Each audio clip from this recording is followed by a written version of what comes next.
¿Me escuchan?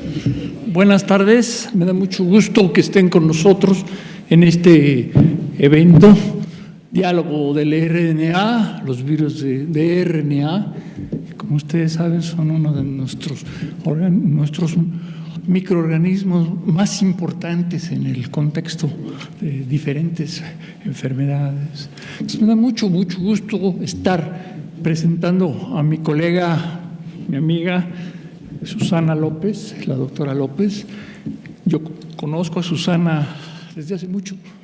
Tuvimos la oportunidad de trabajar, tenemos la oportunidad de trabajar conjuntamente en el Instituto de Biotecnología desde hace muchos años, en Cuernavaca, en un esfuerzo muy importante para desconcentrar la investigación científica en uno de los polos de desarrollo de la UNAM, allí en Morelos. Entonces, yo conozco a Susana y obviamente a Carlos desde hace muchos años, cuando se creó el Centro de Investigación de Ingeniería Genética y Biotecnología, que después fue el Instituto de Biotecnología, y ciertamente Susana y Carlos fueron dos de los investigadores más importantes que sumamos en este esfuerzo de la desconcentración científica de Morelos, de la UNAM en Morelos. Entonces, para mí ha sido siempre extraordinario trabajar, aprender, colaborar con ella, con Carlos y con otros colegas extraordinarios en Morelos en este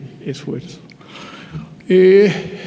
Susana, como ustedes lo saben, es realmente una gente que ha hecho contribuciones extraordinarias en el área de la biología molecular, en particular en los aspectos a través de los virus de RNA, de los virus en general y en particular de los virus de RNA.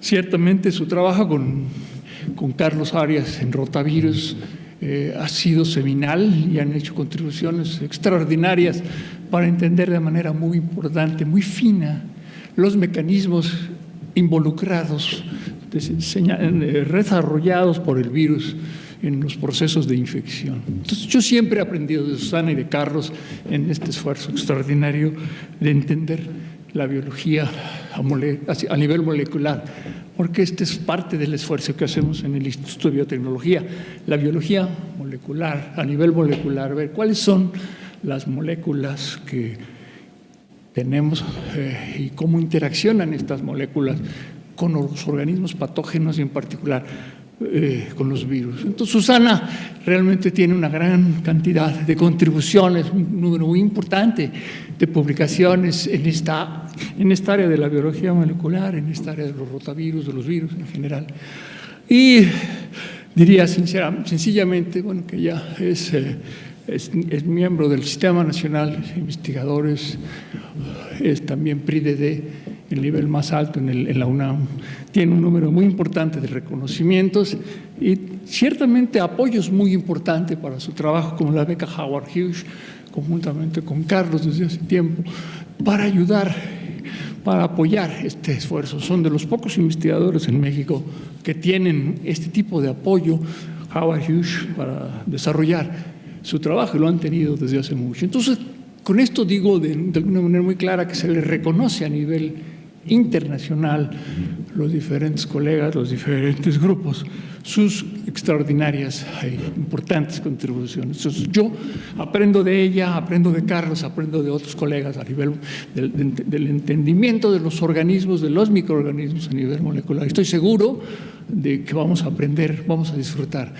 esta charla con Susana, y le agradecemos mucho su presencia en este esfuerzo, como siempre. Bienvenida, Susana.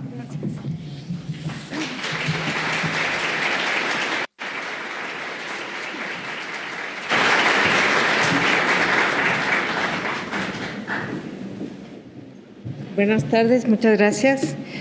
Quiero agradecer mucho las palabras del doctor Bolívar y también al doctor Lascano por esta oportunidad de presentar el trabajo en esta mesa que se llama Diálogos del RNA.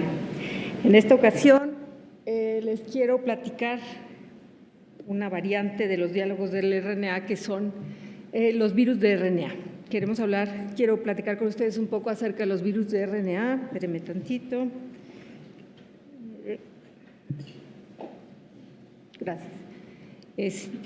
Y hablar un poco acerca de particularidades de los virus de RNA, la estructura de estos virus, la diversidad y la patogenicidad. ¿Qué tan importantes son los virus de RNA para nosotros? Y para empezar, sin querer ofender a nadie, vamos a platicar primero qué es un virus. Un virus es una nanopartícula que solo puede replicarse dentro del interior de una célula. Son nanopartículas muy sencillas que están formadas todas por un genoma que codifica por las proteínas que forman su estructura, que llamamos proteínas estructurales y que son necesarias para que el virus encuentre a su célula huésped y la infecte. Y también algunas veces codifican por algunas proteínas que no están formando parte de la partícula como tal, pero que son necesarias para la replicación del virus dentro de la célula. Como les digo, estas nanopartículas solo pueden multiplicarse en el interior de una célula, es decir, son parásitos intracelulares obligados. Un ciclo replicativo típico de un virus es algo así. Un virus normalmente reconoce algo que llamamos receptores en la célula huésped y este reconocimiento le permite unirse a la célula e infectarla.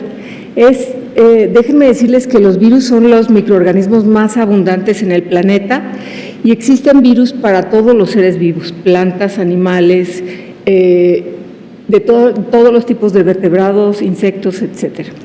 Pero cada virus tiene un tropismo especial, puede infectar un cierto tipo de tejidos o un cierto tipo de animales, especies, etcétera. Entonces, esto es una de las partes más importantes del tropismo, es el encontrar su receptor en la célula.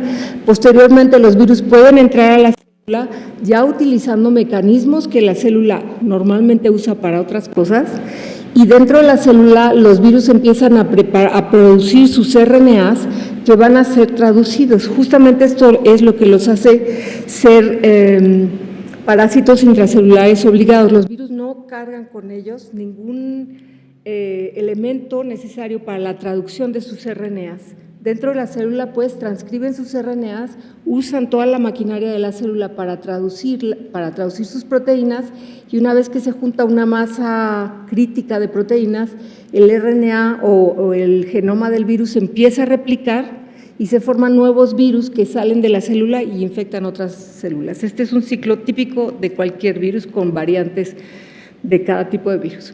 Ahora, como les dije, los virus tienen genomas diferentes y los tipos de genomas que conocemos son virus que tienen genomas de DNA, que puede ser de cadena sencilla o de doble cadena, que ustedes seguramente han oído, por ejemplo, los adenovirus o los papilomavirus, son virus cuyo genoma está hecho de DNA. Hay una siguiente clase de virus que son virus de RNA, que tienen una fase en la que se vuelven DNA. Estos son, por ejemplo, los retrovirus, que ustedes han oído mucho de ellos, por ejemplo, el virus de la inmunodeficiencia adquirida. Y luego hay un tercer grupo más grande, que son los virus cuyo genoma está hecho de RNA. Y de estos, como pueden ver, hay una gran variedad de virus que seguramente ustedes van a reconocer algunos. Dentro de los virus de RNA los podemos clasificar dependiendo del tipo de RNA que forma su genoma. Hay virus que tienen RNA monocatenario, es decir, de una sola cadena de polaridad positiva. Le llamamos polaridad positiva cuando el RNA que forma su genoma es un RNA que puede ser traducido, que tiene la polaridad del RNA mensajero. Y virus de este tipo son, por ejemplo, flavivirus como el dengue o el virus de la polio o el virus de SARS. Luego, hay virus de RNA de cadena negativa, que es por convención la cadena complementaria a la cadena de polaridad positiva. Estos virus, el RNA como tal no puede ser traducido, tiene que ser transcrito a RNA de cadena positiva para poder traducir sus mensajeros, pero hay varios virus que tienen este tipo de RNA.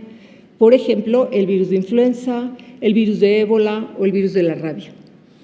Dentro de los virus que les contaba, los retrovirus que tienen una etapa transitoria en DNA, estos virus tienen un RNA de cadena positiva puede ser transformada a DNA gracias a una transcriptasa reversa que tiene el virus, y así es como pueden integrarse a la célula huésped.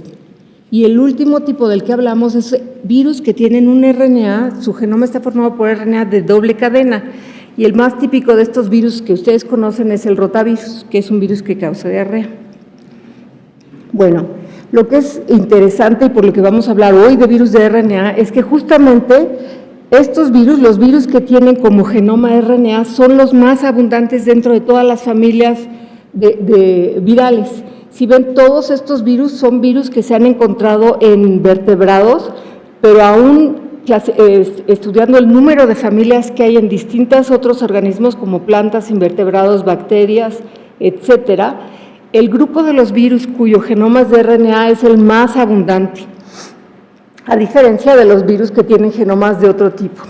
Esto está todavía más ilustrado en un artículo que recién publicaron este año en Nature, en el que nosotros sabíamos que los virus de RNA son muy abundantes en vertebrados, pero la mayor parte de los estudios se habían enfocado a clasificar o a estudiar virus que infectan mamíferos o que infectan aves, dada la importancia en salud pública que tienen estos virus y también en salud animal.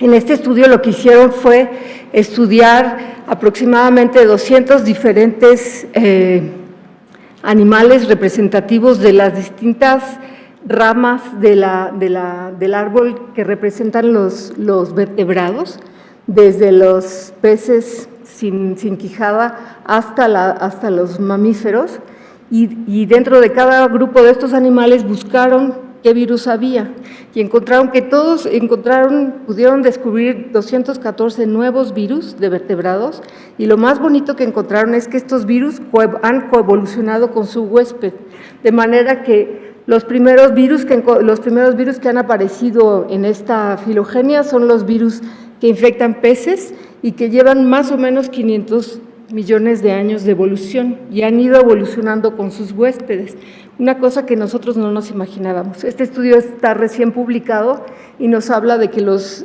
virus han evolucionado con sus huéspedes desde quizás el origen mismo de los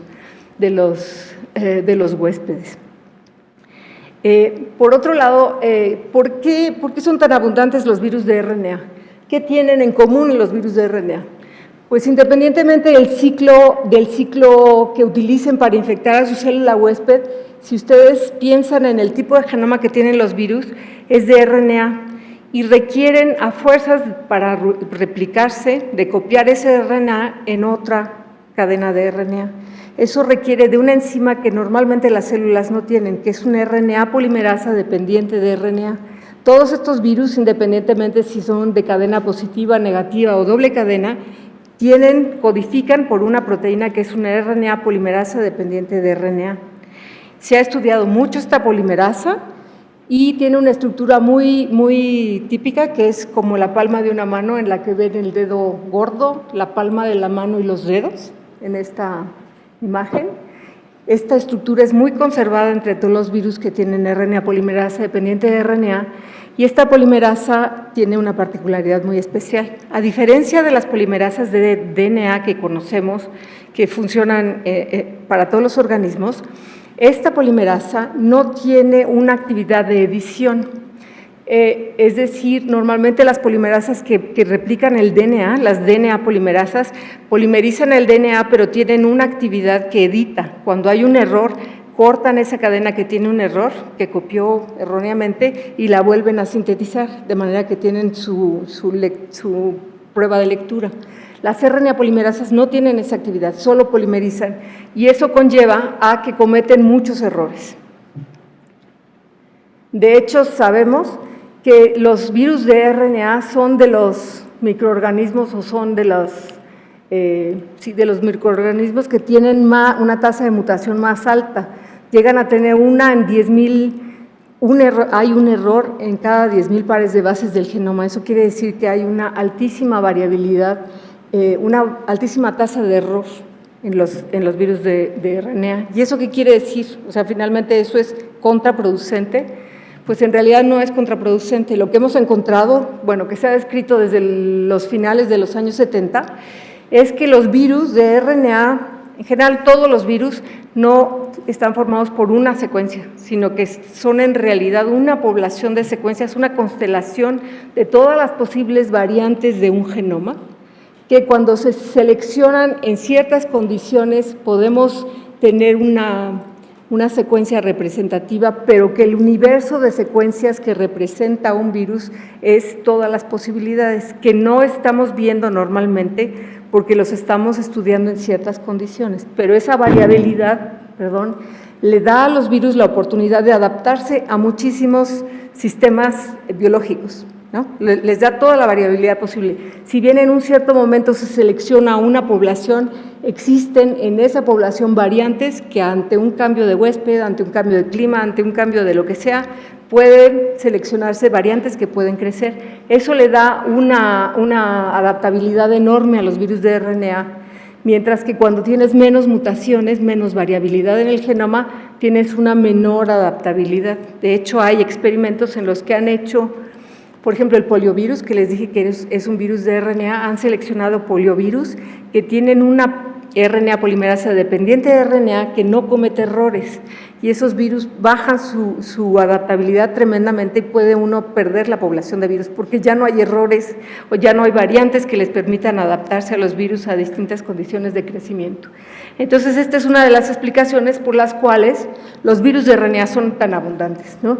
Tenemos que los virus de RNA están presentes en una gran cantidad de hospederos, tienen una muy alta variabilidad genética y una gran adaptabilidad. Y esto mismo es la causa de que vemos muchísimas virus emergentes y reemergentes, especialmente en estas épocas.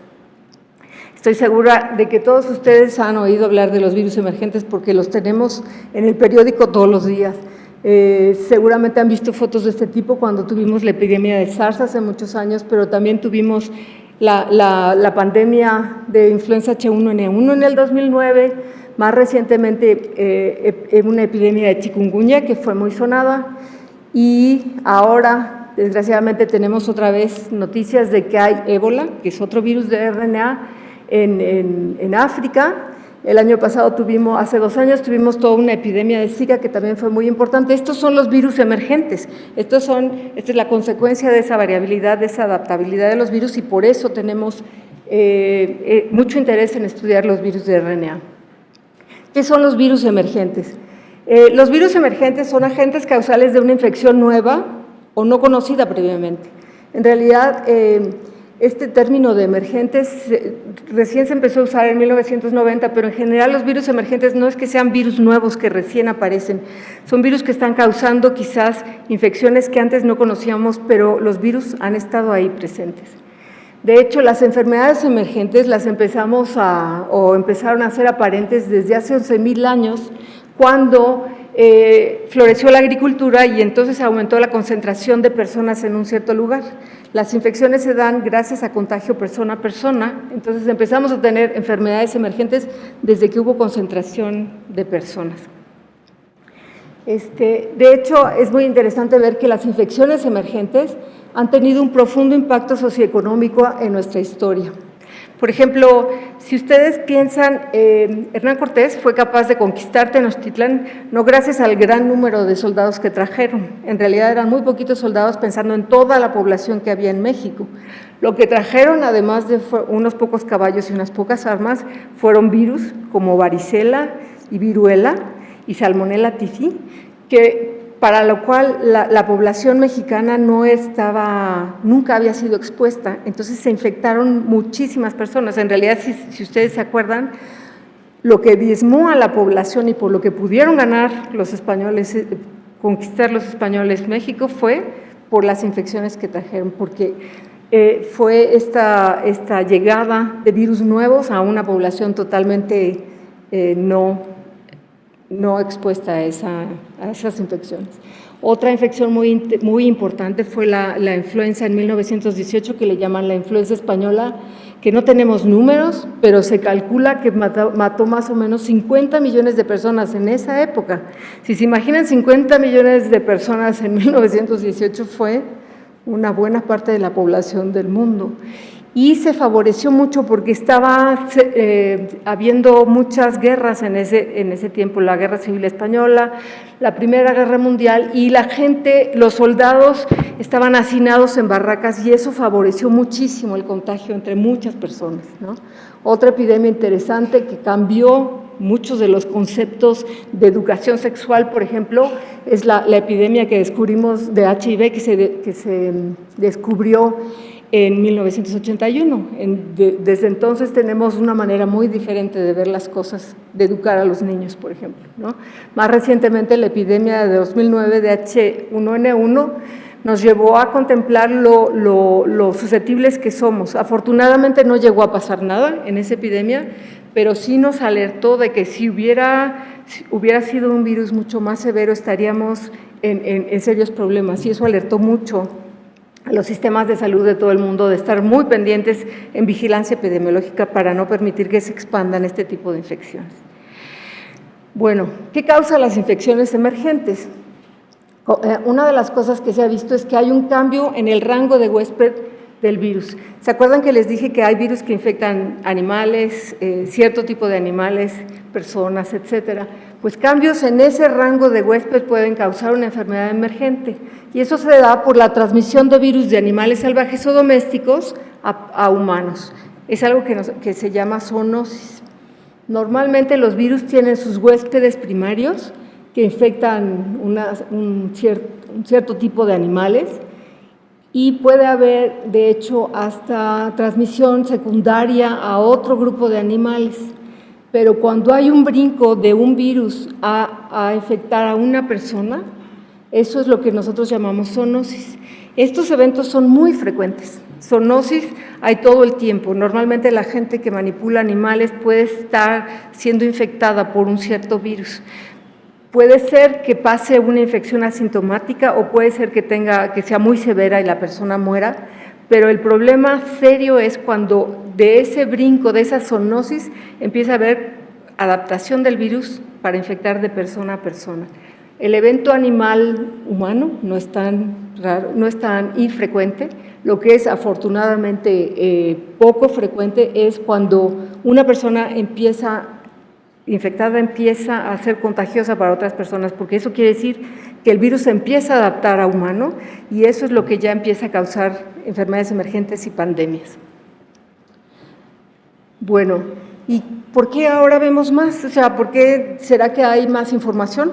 ¿O realmente estamos sufriendo más de enfermedades emergentes? La realidad es que nuestro planeta está cambiando muchísimo.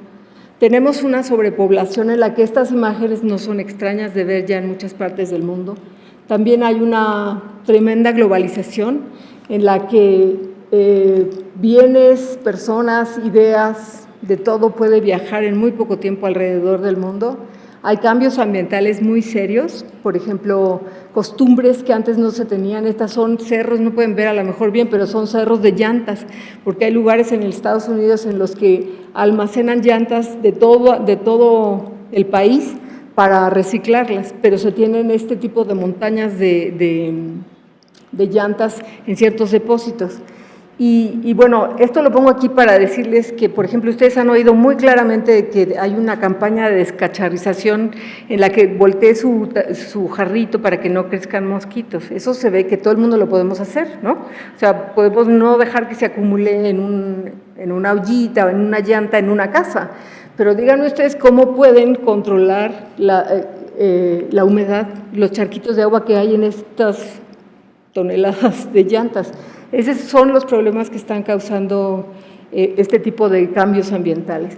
Y por otro lado, tantas personas, tanta sobrepoblación, pues requiere de lugares de vivienda y lugares de cultivo para generar alimentos.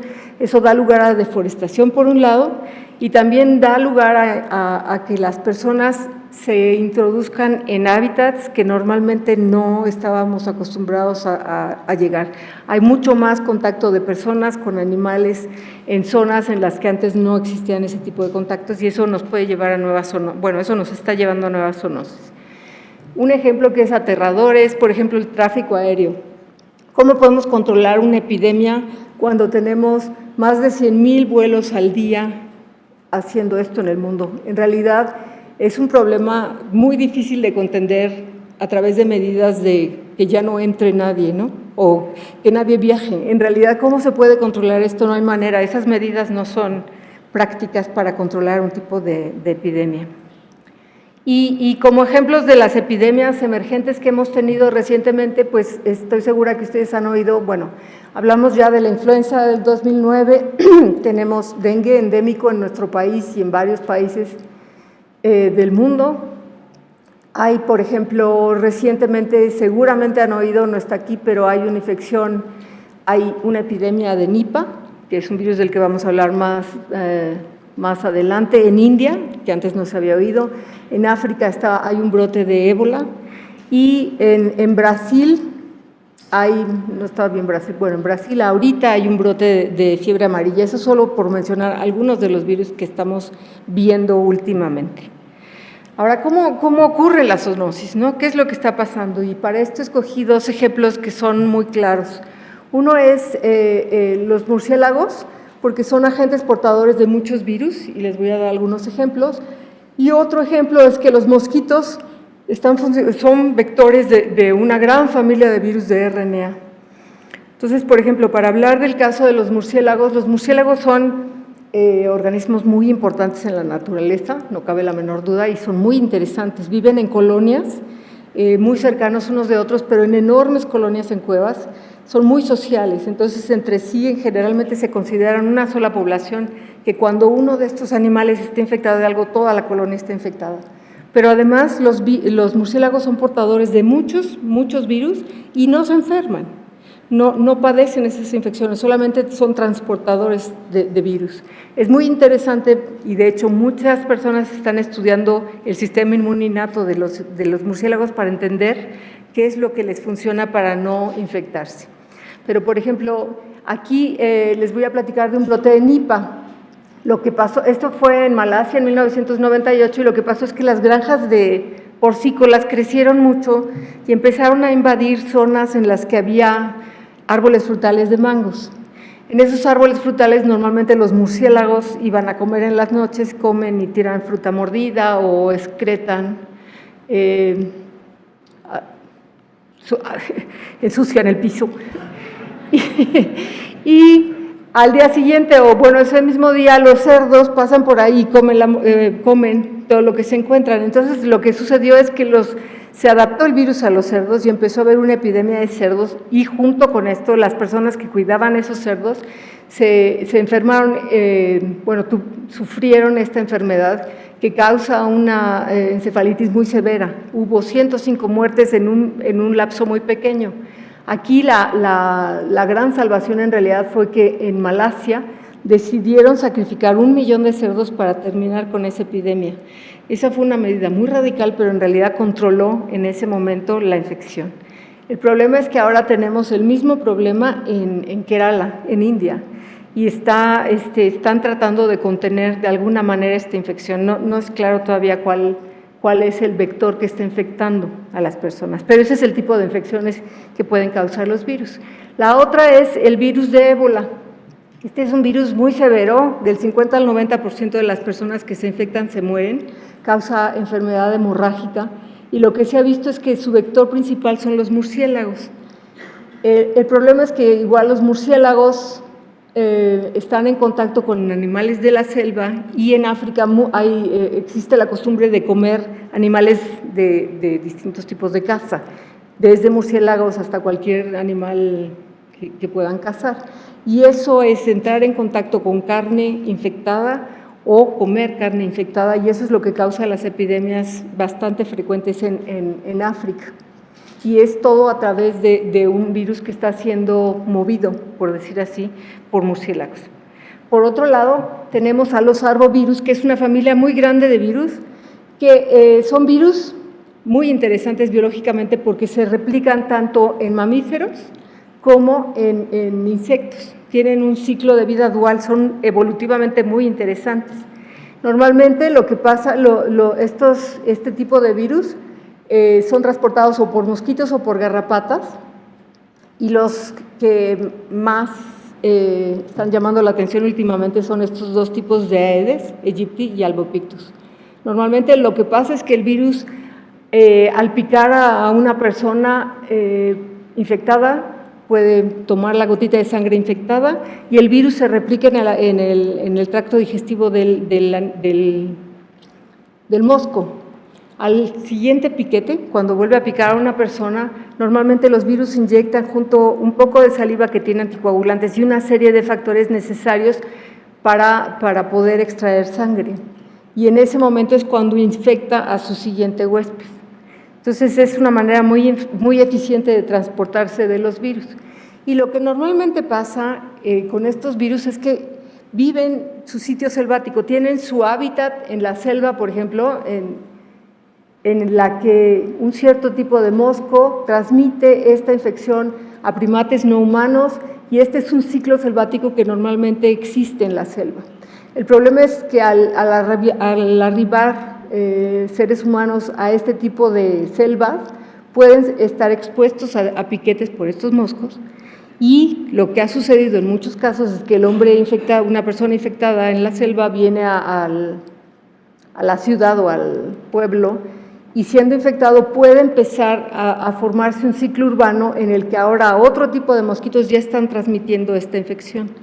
Esto normalmente no es tan común, afortunadamente. Por ejemplo, el virus de fiebre amarilla normalmente existe en su ciclo selvático y ha habido poco adaptación hacia el ciclo urbano. Entonces eso por lo menos ha mantenido ciertos flavivirus en un cierto hábitat, pero eso no parece ser la regla para muchos arbovirus. Y parte del problema ha sido que este calentamiento global que estamos sufriendo ha cambiado también el hábitat de los mosquitos. Cuando normalmente antes solo estaba en la línea del Ecuador este tipo de moscos que transmiten este tipo de virus, ahora ya los moscos pueden vivir en zonas muy diferentes a las que antes podían habitar dado el calentamiento global y eso está esparciendo las infecciones por arbovirus a muchos lugares. ¿Cómo se transmite? Pues un poco como decíamos, ¿no? Una persona enferma es picada por un mosquito que pica a su vez a una persona sana y este es un ciclo que se perpetúa. De los virus que estamos hablando son virus que son muy comunes desafortunadamente para nuestro país, como dengue y chikungunya, que hemos tenido infecciones muy severas, y Zika, que es el último de los arbovirus que ha causado mucho ruido epidemiológicamente en el mundo. Sintomatológicamente, las infecciones por estos 3 arbovirus son muy similares. Todos causan fiebre, dolor de articulaciones, dolor de cabeza, en mayor o menor grado salpullido y conjuntivitis. Pero lo que es importante es que por sintomatología no se puede decir quién es el virus que infectó, cuál es el virus que infectó. Y si es necesario tener un diagnóstico certero, principalmente en el caso de Zika. Esto porque hace 2 años se empezó a encontrar que había una epidemia de Zika en Brasil, en la que había una correlación enorme entre las mujeres infectadas y la aparición de casos de bebés que nacían con microcefalia o de pacientes que presentaban una enfermedad que se llama Guillain-Barré, que lo que sucede es que se desmielinizan algunos de los nervios, principalmente de las extremidades inferiores, y hay una cierta parálisis, que normalmente es reversible, pero es debilitante, muy debilitante. Entonces, esto llamó mucho la atención de la Organización Mundial de la Salud y por lo tanto en febrero del 2016 se declaró como una emergencia de salud. Ahora, la otra cosa que la convirtió en una enfermedad mucho más peligrosa fue que normalmente, como les he dicho, los arbovirus que conocíamos y de los que hemos hablado se transmiten nada más de mosquito a persona. Pero en este caso se empezó a observar que había otras rutas de transmisión del virus Zika, de mosquito a persona, pero también de madre a hijo, y también se encontró que a través del semen puede haber infección, o sea, hay virus en semen y puede ser transmitido sexualmente. Entonces esto ya cambia mucho la ecología de este virus, ya no solo nos tenemos que cuidar de los mosquitos, sino que hay que tomar precauciones muy especiales. Y es interesante que les mencione que hasta el momento todavía no hay un sistema diagnóstico que nos permita distinguir si una persona ya tuvo una infección por Zika. Déjenme decirles que de cada 5 personas que se infectan con este virus, solo una presenta síntomas, pero todas las 5 tuvieron replicación del virus. Entonces, existe el problema de que hay mujeres que pudieron haber estado infectadas asintomáticamente en su primer trimestre de embarazo y ellas, es muy importante diagnosticar si ya tuvieron esta infección. El problema es que dengue y Zika son primos hermanos, se parecen muchísimo. Entonces, las personas que han tenido infecciones por dengue y yo veo su suero, o yo analizo su suero, puedo pensar que tuvieron Zika, porque hay cruce inmunológico entre los anticuerpos, en los anticuerpos que distinguen Zika y dengue. Entonces, hay un gran esfuerzo en el mundo por tratar de hacer una prueba serológica que nos permita distinguir entre Zika y dengue. Y también hay todo un equipo de personas desde hace 2 años tratando de desarrollar una vacuna que permita prevenir esta infección. Ahora, esto que se veía trágico en el 2016 también ha sido quizás no tan trágico. Afortunadamente, esta es la información de la Secretaría de Salud. De finales de 2015 a 2017 se diagnosticaron 12,000 casos de Zika. Y este año, solo a junio de este año, solo se han diagnosticado 68, claro que todavía no empiezan las lluvias, pero parece sí que es cuando más mosquitos hay, pero parece sí como que ha disminuido mucho la aparición de Zika. No sabemos si es porque la población ya es inmune o porque de alguna manera ya no hay mosquitos infectados con Zika. Ha bajado muchísimo el número y eso ha bajado en todo el mundo. De hecho, todo lo que los donativos que se dieron para estudiar Zika se dedicaron a tratar de hacer tratamientos y vacunas contra Zika esperando la siguiente temporada para probarlos y no ha llegado la siguiente temporada, ¿no? Ha sido, o sea, afortunadamente, ¿no? Pero ha sido frustrante para todos los estudios que se han hecho. Pero si ven, esta es la tendencia de 2016 en México y en 2017 bajó muchísimo. Sí, afortunadamente ha bajado mucho la tendencia. Sin embargo, no podemos bajar la guardia. ¿Qué sigue? Sigue que hay 534 virus, arbovirus, en el catálogo que tenemos, y todavía no incluí a los nuevos que encontraron en otros huéspedes, de los cuales sabemos que 134 causan enfermedades en humanos. Y ya estamos viendo, por ejemplo, brotes de fiebre amarilla y algunos brotes de un virus que se llama Mayaro. Entonces necesitamos estar preparados y lo más preparados que podemos estar en este caso quizás es prevenir los piquetes de mosquito, tratar de controlar al vector. Es una de las medidas más generales que se puede tener. Y estar pendientes de las vacunas. Se ha trabajado muchísimo en virología para desarrollar vacunas contra distintos virus y muchas de las que ya están en el mercado son muy efectivas. No hay contra arbovirus en este momento, aunque se están ya probando varias contra Zika, pero las vacunas que tenemos actualmente en el Esquema Nacional de Vacunación son muy efectivas y esta es la mejor manera que tenemos de prevenir cualquier infección viral.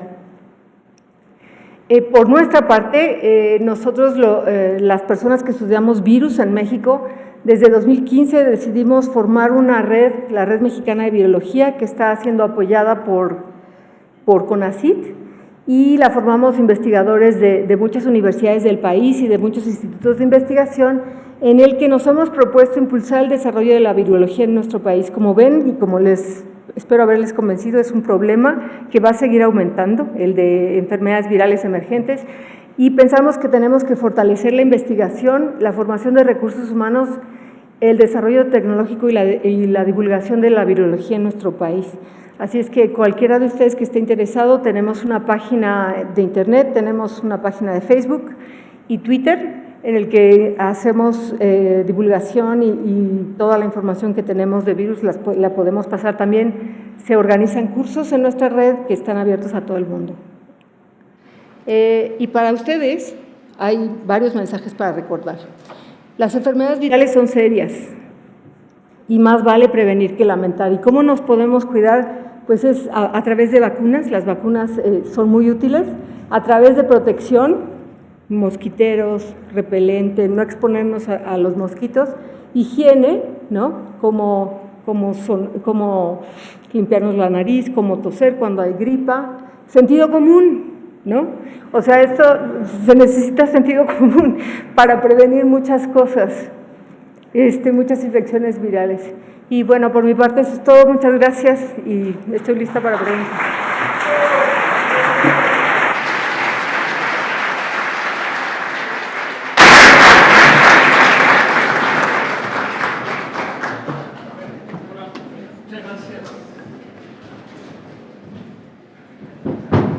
Muchas gracias por la extraordinaria información y los señalamientos a cuidar la salud, porque realmente los virus, como lo dijo Susana, son uno de los problemas más importantes, y las vacunas, ya lo dijo ella, insistimos, no hay que señalarlas como una de las herramientas más importantes para contender con estos problemas.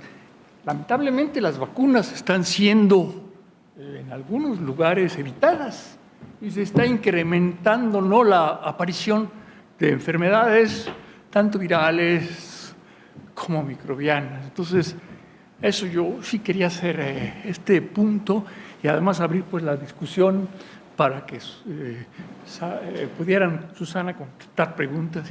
Muchas gracias. A ver, ella hay una.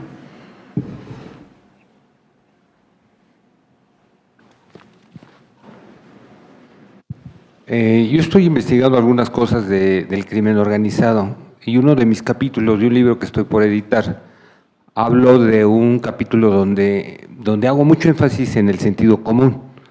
Siempre decimos el sentido común y ¿cómo se llama? Lo pasamos. Yo creo que sería importante en el caso de ustedes, cuando hablen de sentido común, no es por demás decir sentido común en una parte rural, tal y tal y tal y tal.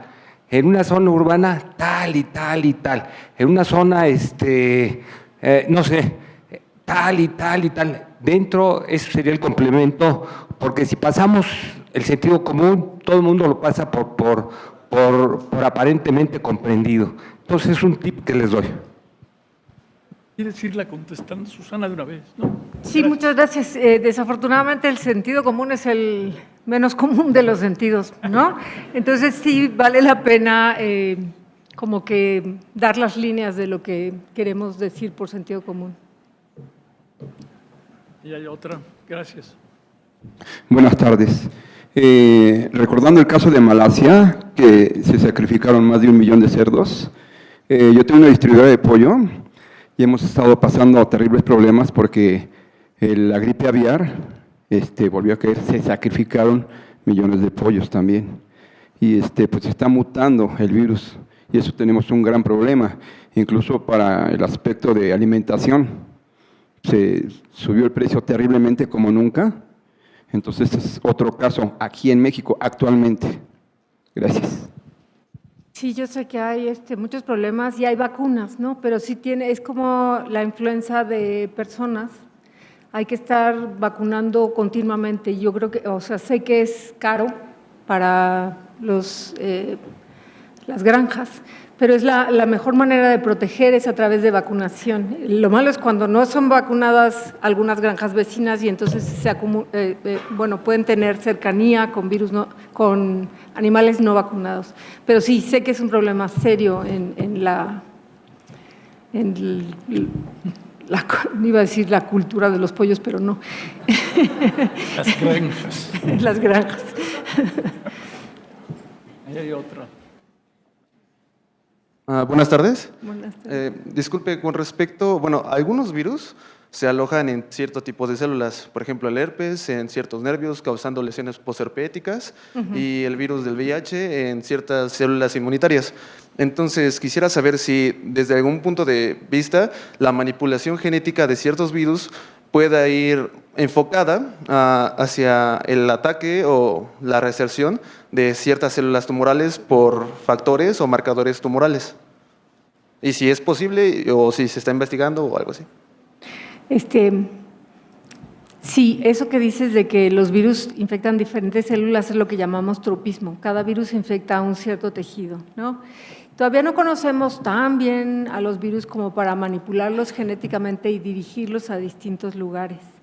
Hay algunos virus que son adenovirus asociados, que son virus que se pueden utilizar para terapia génica, que se están apenas empezando a utilizar para terapia génica, en los que se cambia casi todo el genoma del virus por la proteína que tú quieres insertar, pero el problema todavía es dirigir a las células a las que tú quieres llegar el virus. Eso todavía no está muy bien caracterizado, se está estudiando, pero la manipulación genética de virus no parece ser tan sencilla en este momento. Gracias. Una más allí. Buenas tardes. Hablaron de los vectores, que son principalmente animales, pero se ha registrado, no sé, también existen micovirus, ¿no? Y que tienen una fisiología similar a la de las células animales. ¿No hay casos de que un vector de transmisión no sea un animal, sino un hongo o incluso una planta, al consumir su cuerpo vegetativo o su cuerpo fructífero en el caso de los hongos? Sí. Sí, o sea, sí puede ser lo mismo. En realidad yo hablé de virus que afectan principalmente a vertebrados, pero virus de plantas y virus de hongos y transmisión entre hongos y plantas sí hay.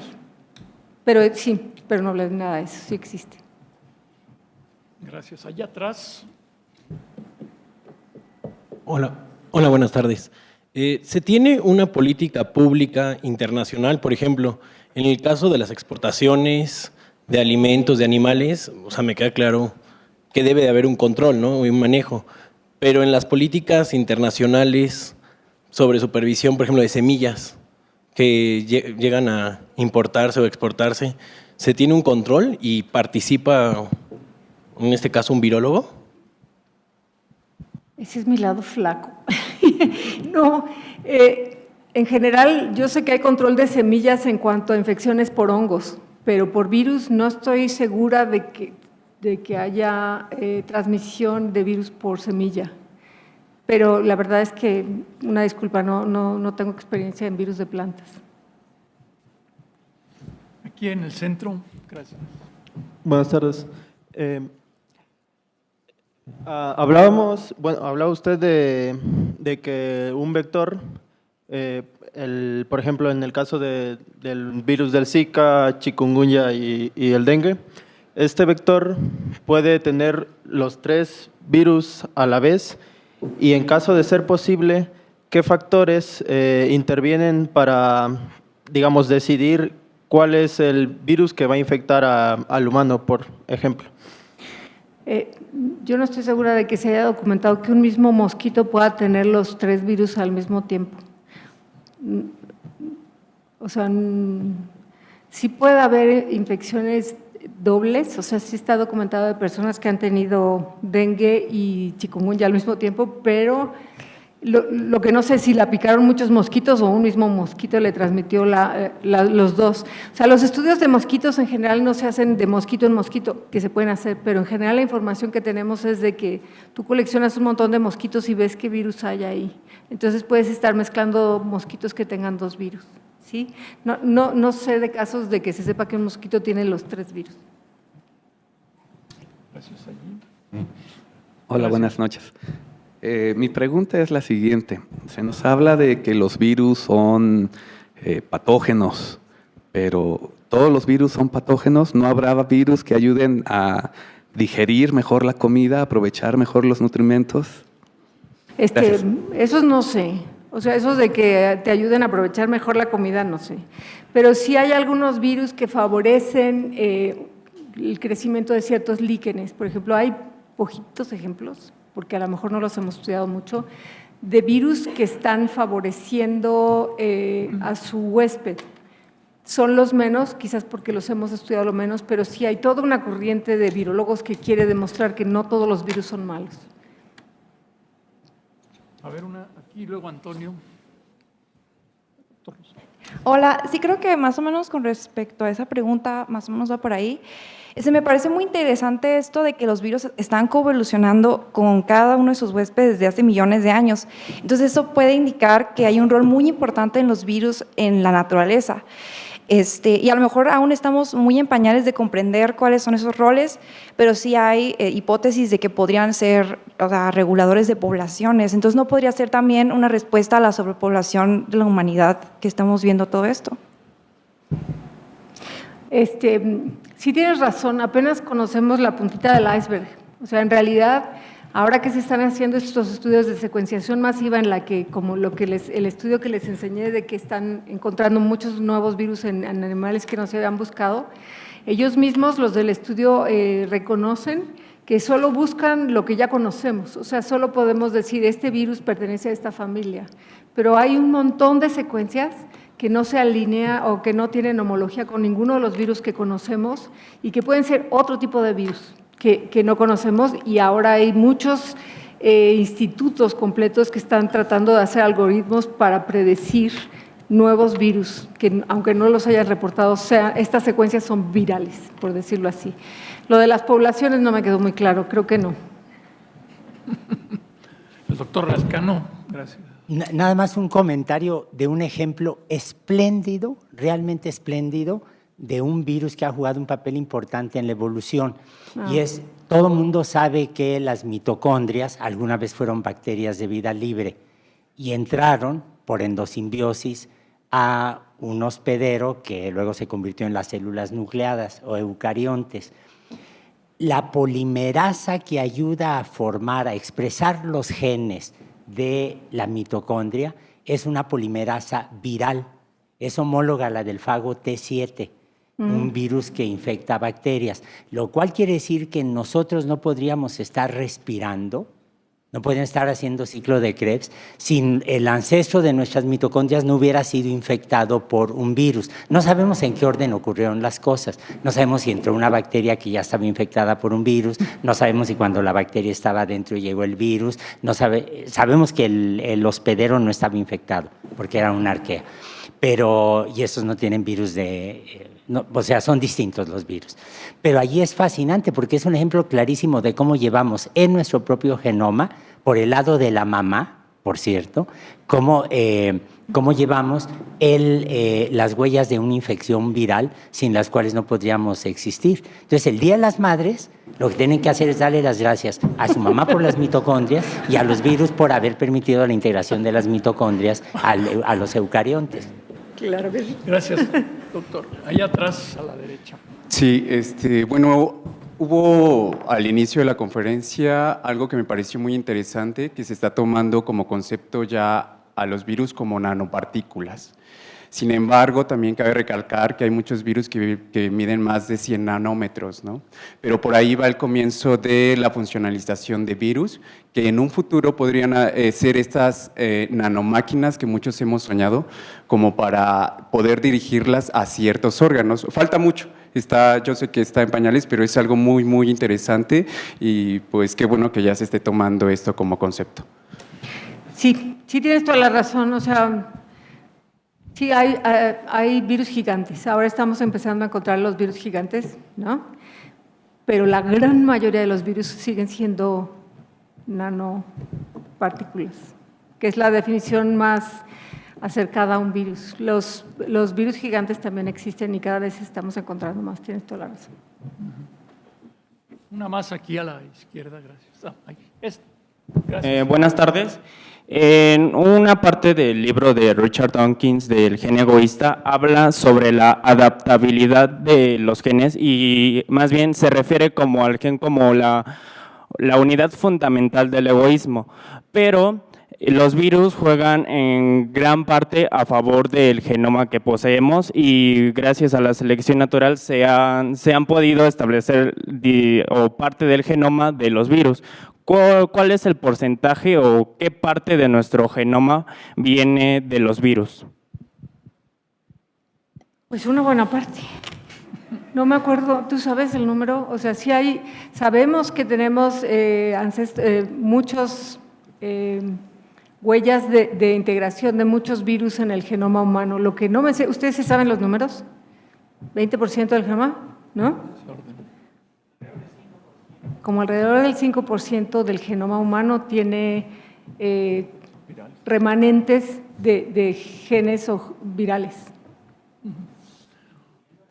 incluyendo la placenta. La placenta es otro ejemplo que es muy bonito porque parece ser que hay el gene que permite la diferenciación de la placenta es un gene que se puede mapear a un retrovirus, como que la división hacia animales placentarios fue la integración de ese gene que da lugar a la formación de la placenta.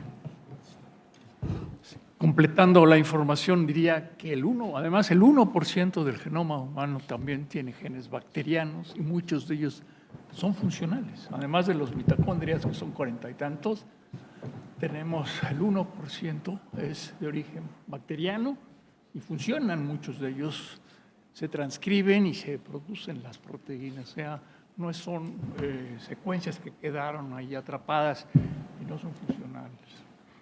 Y hay otra, gracias. Buenas noches, mi nombre es Sandra Rasgado. Felicito a la doctora Susana por su gran exposición de divulgación, fue muy buena. Yo le quisiera preguntar específicamente sobre el movimiento antivacunas que se está desarrollando hoy en el mundo.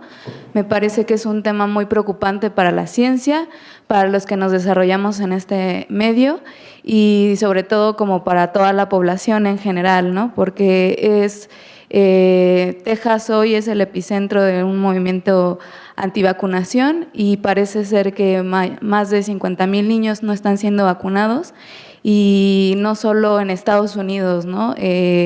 En diferentes estados de Estados Unidos además, pero también en Europa, ¿no? En Europa está habiendo brotes nuevos de enfermedades que se tenían como erradicadas, ¿no? Hoy vemos que hay brotes de sarampión, de diferentes virus, y me parece un tema súper importante para nosotros como científicos. Me gustaría saber mucho su opinión al respecto y qué propondría usted, ¿no? Como para combatir esta corriente de pensamiento dentro de la población en general, ¿no? Muchas gracias. Sí, o sea, es un movimiento terrible gracias a mala información, ¿no? O sea, principalmente se derivó de algún mal artículo mal interpretado en el que correlacionaron la aplicación de ciertas vacunas al autismo y ya revisado ese artículo, está mal hecho el artículo, están mal hechas las conclusiones, es falso, ¿no? Y sin embargo, de ahí y de algunas otras informaciones anecdóticas, se ha formado este movimiento antivacunas que es terrible en el sentido de que es una irresponsabilidad de un adulto prevenir o favorecer que su hijo pueda tener una infección que ya en este siglo podemos prevenir. Entonces, ¿qué hacer? Yo creo que lo que hay que hacer es lo que hago, o sea, dar pláticas en las que hablas de vacunas y provocas, y hablas de lo malo que son los virus y de lo muy necesario que son las vacunas y no sé, o sea, poner en la cabeza de las personas la responsabilidad que conlleva el no proteger a los niños. Es muy fácil decir que no voy a vacunar a mi hijo en un ambiente en que todos los niños están vacunados, pero no se han puesto a pensar esos papás que cuando el hijo viaja a un país en el que no se dé esa vacuna, ¿qué le va a pasar a ese niño? O sea, están expuestos a todas las infecciones. Quizás en el nicho en el que los tienen en este momento parece ser que no pasa nada, pero cualquier cambio en la ecología, un viaje o que llegue un niño que que tiene virus, no está infectado porque ya está vacunado, pero que puede transportar el virus, esos niños se van a infectar. En muchos lugares, en Australia, están haciéndolo como constitucionalmente obligatorio. Es muy difícil, es una cosa que en muchos lugares no se puede instituir como obligatorio, ¿no? Entonces, pues depende de cada país, pero en muchos lugares en Estados Unidos los niños no pueden ir a la escuela si no tienen la cartilla de vacunación, pueden ir a otras escuelas, pero no a las escuelas públicas. Yo quisiera hacer un comentario antes de terminar, aunque todavía daremos tiempo si Susana quiere contestar algunas preguntas adicionales, comentarios adicionales. A mí también me interesa mucho el asunto de la zoonosis que mencionó Susana. Ciertamente esto es un asunto, es un fenómeno cotidiano que también tenemos que llamar la atención a la población, ¿no? Porque los virus tienen diferentes posibilidades, aunque tienen, como dice Susana, huéspedes preferenciales, pero el virus de la influenza, como ustedes saben, puede infectar a diferentes huéspedes, al humano, al cerdo, al ave, y podemos tener, ¿no?, poblaciones de virus que llevan como parte de su genoma secuencias de ADN humano y de los otros organismos a los que se infectan. Entonces tenemos virus que tienen esta extraordinaria capacidad y muchas posibilidades de generar, entonces a través de esta zoonosis, la posibilidad de generar nuevos virus. Y ahí la pregunta, el comentario a Susana.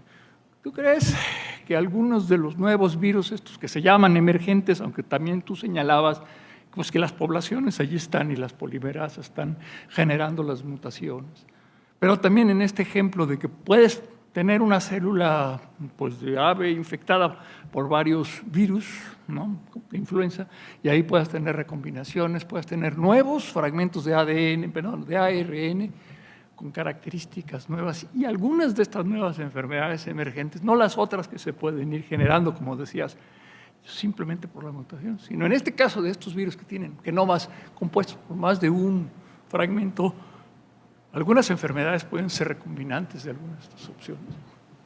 O sea, ese es el problema que tenemos con influenza, por eso nos tenemos que vacunar cada año, porque estos virus tienen dos mecanismos de variación, la polimerasa, que hace cambios en cada uno de sus genes, pero si se acuerdan de todo lo que hemos hablado, el genoma de RNA de influenza es en segmentos. Y cuando dos virus diferentes infectan una sola célula, una misma célula, estos genes se pueden recombinar. Los hijitos, digamos, de esta recombinación dan lugar a todas las posibles combinaciones de estos genes. Y entonces tenemos que este virus puede variar de dos maneras, una con su polimerasa, ¿no?, y otra por los rearreglos. Entonces, por eso estas clasificaciones que tenemos de H1N1, que tiene de dos tipos de genes, pero también hay el altamente patogénico de aves, que es H5N9, y el miedo que tenemos es que alguno de estos pueda ser patogénico para el hombre, altamente patogénico para el hombre. Entonces, sí existe esta posibilidad de recombinación, principalmente en virus cuyos genomas están segmentados. Claro, entonces hay que seguir insistiendo en esto, ¿no? Son un problema Vacúnense. Vacunarse es bien. Y además las nuevas vacunas, por cierto, ya que lo dijo Susana, valga el comercial, hay una nueva vacuna contra la influenza que es tipo recombinante. Está hecha contra una de las partículas, una de las proteínas del virus, a diferencia de las anteriores que estaban hechas en huevos, ¿no? En embrión de huevo. Ajá. Y ahora ya hay la recombinante que solo tiene un fragmento del virus como parte de las proteínas antigénicas y aparentemente es muy universal y muy importante. Entonces, todas estas nuevas vacunas, la Fluca se llama, me parece que es el nombre comercial. Flubloc. ¿Perdón? Flubloc. Flubloc. Es una grandísima ventaja, es una grandiosa oportunidad para además dejar de vacunarlos con las vacunas estas que se hacían en huevos, que en algunos casos también tienen efectos secundarios, ¿no? Gracias. A ver, aquí hay alguna más. ¿Tú sigues todavía? Sí. Hola, buenas noches.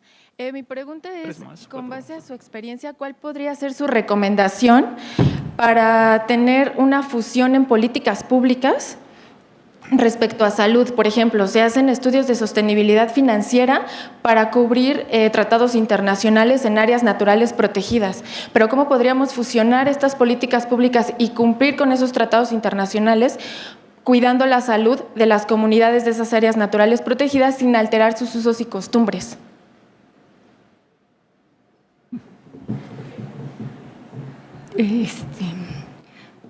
A ver, políticas públicas en cuanto a qué, a que no...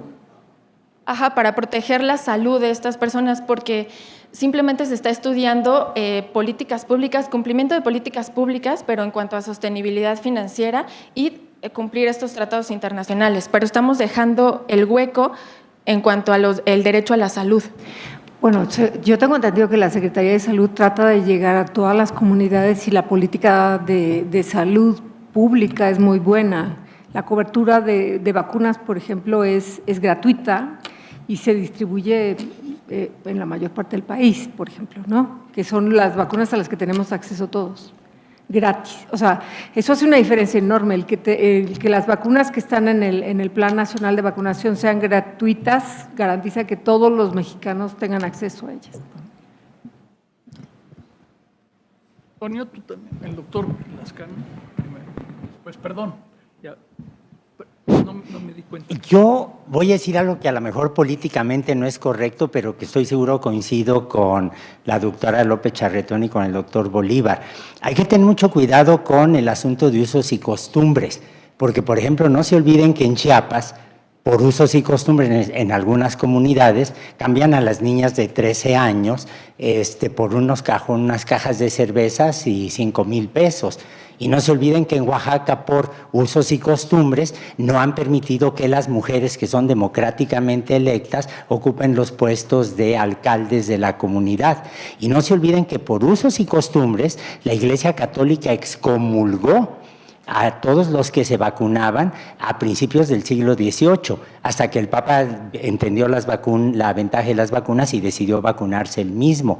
Entonces, yo creo que todos coincidimos en que si la gente quiere hablar náhuatl y queremos que se preserve esa lengua y queremos que no se pierda un uso racional, humano, menos comercial del ambiente, de acuerdo. Pero eso no debe impedir que los perros de esa comunidad estén vacunados contra la rabia y que los niños tengan la vacuna contra la viruela. Entonces yo creo que ahí es un problema de cómo pesa uno las ventajas de salud pública, las ventajas de las políticas de salud pública. Y les pongo un ejemplo muy concreto. El papilomavirus, ¿no? Es un virus de DNA, creo, ¿verdad? Sí. Sí, el papilomavirus. Hay gente que no quiere que las niñas sean vacunadas contra el papilomavirus porque puede ser un inductor a que comiencen su vida sexual más tempranamente. Pues las muchachitas van a comenzar su vida sexual, les guste o no a los apoyadores de una moral pública un poco rara, y la obligación de la sociedad y la obligación de nosotros como individuos es garantizar que esas niñas estén protegidas contra una enfermedad, ¿no? Gracias, Antonio. Aquí atrás hay una.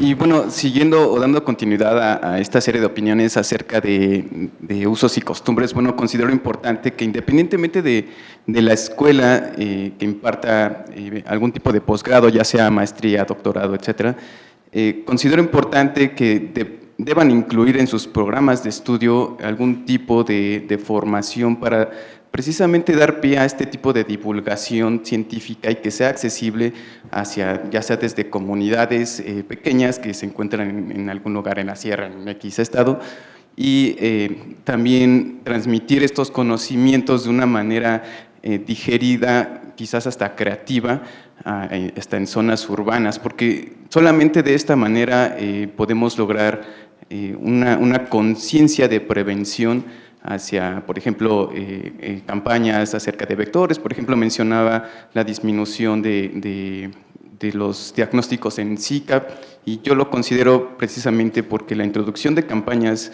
de prevención lograron disminuir estos reservorios donde se encuentran tanto el vector, bueno, más que nada el vector, ¿no? Entonces, no sé, desconozco realmente los programas de estudio, por ejemplo, del IBT, pero sería importante llegar en algún momento a algún consenso en el cual se incluya algún tipo de formación para los futuros científicos o profesionistas dirigidos hacia una divulgación científica. Pues no, o sea, sí, totalmente de acuerdo, pero no solo científica. Yo creo que cada uno de nosotros en nuestro nicho científico o no científico tenemos la obligación de enseñar lo que aprendemos, ¿no? Y no hay mejor manera que tratando de llevarlo. Sí, sería muy bueno que nos entrenaran a hacer divulgación de todo tipo, pero también concientizarnos de que podemos transmitir lo que aprendemos a gente que no tiene la oportunidad de aprenderlo, ¿no? Y eso en cada quien en su ambiente, yo creo que sí sería muy bueno. Gracias. Hay una más aquí. Muy buenas tardes. Muchísimas gracias por la exposición. Trabajo en la Secretaría de Salud.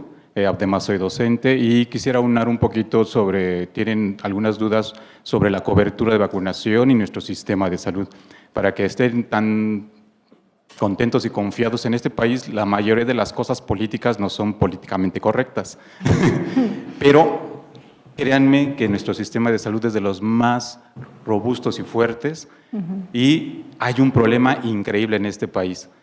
Estamos hablando de un microorganismo, todos comentaban que qué pasaría si hubiera una infección a una planta y que se transmita a los humanos.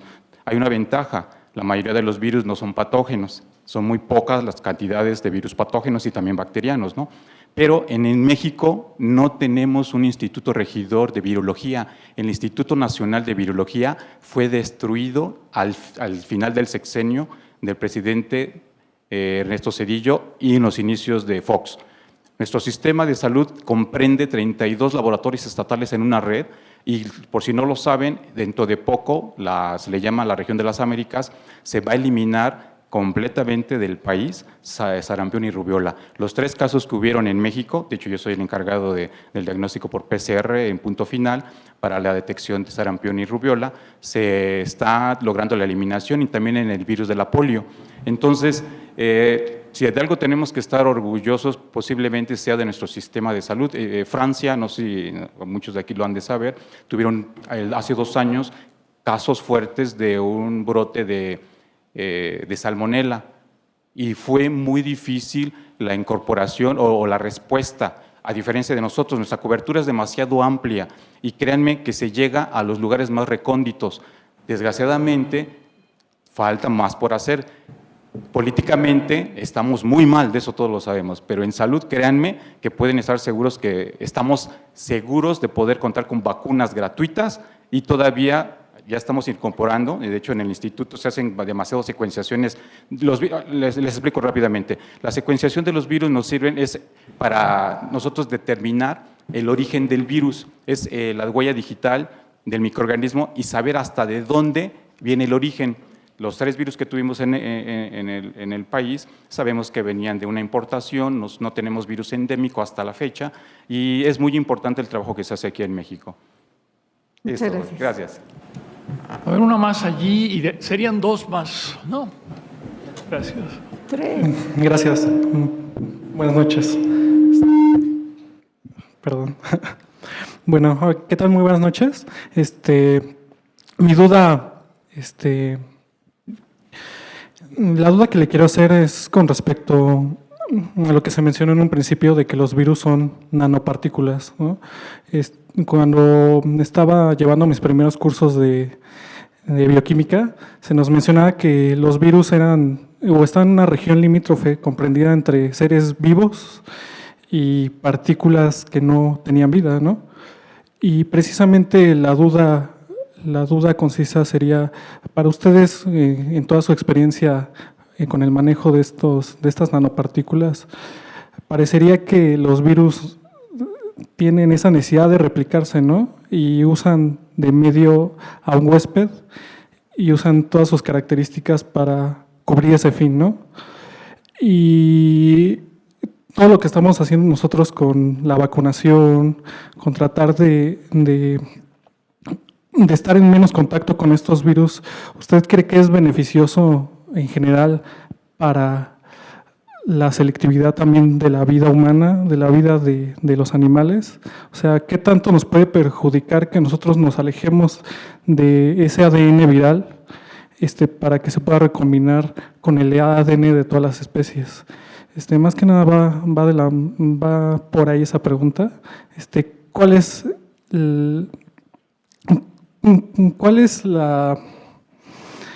¿Cómo podría usted considerar que los virus están inmiscuidos en el origen de la vida? O sea, ¿cuál es la razón de que estén ahí?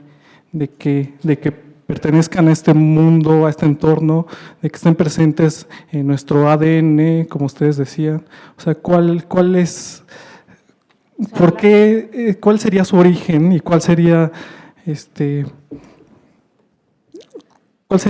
la cosa que quisieran hacer ellos, ¿no? O sea, ¿cuál es su fin en general? No te puedo Gracias. decir cuál es el, ¿no se oye, va? Sí. No te podría decir, o sea, cuál es la razón de que existan. Lo que te puedo decir es que son microorganismos tremendamente eficientes que han logrado evolutivamente persistir. O sea, todo aquello que no se ha eliminado, y los virus no se han eliminado, al contrario, o sea, son tremendamente eficientes. Entonces, ¿por qué o para qué están? No te lo puedo decir, pero lo que es claro es que son tremendamente eficientes en replicarse, y es por eso que son el microorganismo más abundante en el planeta. Entonces, ¿para qué o por qué? No te podría decir. A ver, una más. Buenas noches. Mi pregunta es respecto a virus dengue. Hay varios estudios, varios artículos en los cuales se prueban, por ejemplo, péptidos antivirales contra los 4 tipos de dengue, y se observa que dengue 2 es el que tiene una mayor resistencia, e incluso en intentos de vacuna es la cepa contra la que hay menos cobertura o menos protección. Mi primera pregunta va en base a ¿qué es lo que hace diferente a este dengue de los demás, siendo que todos son dengues? La otra es que también se menciona que dentro de los flavivirus hay una gran homología. De hecho, hay cruces antigénicos en las mismas pruebas. Una vacuna contra cualquier flavivirus, ¿cuánta protección podría brindar contra los otros? Y por último, un comercial. Respecto al compañero que mencionaba lo de la divulgación científica, en la Escuela Nacional de Ciencias Biológicas es un programa que se llama Biológicas Niños. Los mismos estudiantes ponemos nuestro propio stand y damos una pequeña plática a los pequeños experimentos en los cuales nosotros esperamos que ellos se puedan llevar algo a casa.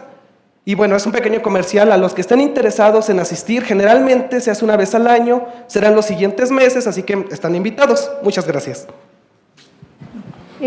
Gracias. La Red Mexicana también tiene mucho de divulgación. Y sí, cruzan antigénicamente pensando en sueros de personas en los que ves toda la población de anticuerpos que genera una persona. Específicamente hacer una vacuna contra una región común entre todos los flavivirus sería ideal, pero no existe tal región hasta este momento. Muy bien. Bueno, agradecemos mucho las preguntas y la participación de Susana en este evento. También podemos hacerle llegar a Susana preguntas a su correo al Instituto de Biotecnología para que de alguna manera algunas de estas también se puedan eventualmente contestar. De veras, buenas noches a todos por su presencia, por sus preguntas, y de veras felicidades.